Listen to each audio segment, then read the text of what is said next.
கோழிகளுக்கு ஏற்படும் ராணிக்கட் டிசீஸ் அதாவது வெள்ளைக்கழிச்சல் நோய் அதை வந்து கண்ட்ரோல் பண்ணுறதுக்காக 3 மாதத்துக்கு ஒரு டைம் போடக்கூடிய R2B அல்லது RDVK வேக்சின்.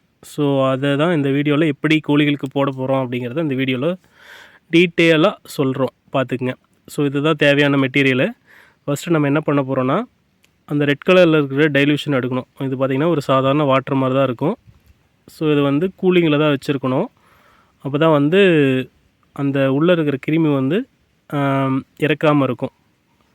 ஸோ இதிலேருந்து இந்த ரெட் கலர்லேருந்து எடுத்துகிட்டு இதுதான் அந்த வைரஸ் கிருமிக்குள்ளே இன்செர்ட் பண்ணோம்னா அது ரெடி ஆயிரும். அதுக்கப்புறம் நல்லா மிக்ஸ் பண்ணி நல்லா ஓரளவுக்கு குலுக்குனா தான் அது ஃபுல்லாக கரையும். அது பார்த்திங்கன்னா ஒரு ஒயிட் கலர் மாதிரி இருக்கும். ஸோ அதை நல்லா மிக்ஸ் ஆனதுக்கப்புறம் அதிலிருந்து மறுபடியும் டைல்யூஷனை எடுத்துடணும்.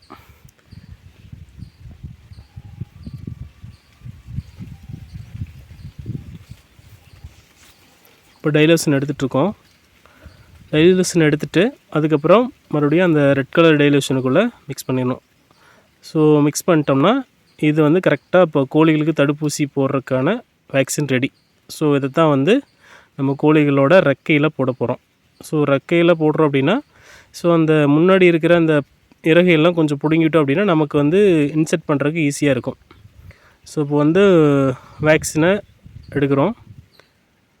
2 பேர் இருந்தால் கொஞ்சம் ஈஸியாக இருக்கும். நான் வீடியோ ஷூட் பண்ணுறதுனால நானே பிடிச்சி போட்டிருக்கேன்.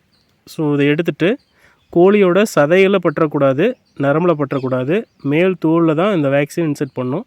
இது 3 மாதத்துக்கு ஒரு டைம் கம்பல்சரி பண்ணணும். ஸோ இந்த வீடியோ ஓரளவுக்கு உங்களுக்கு டீட்டெயிலாக சொல்லியிருப்பேன்னு நினைக்கிறேன்.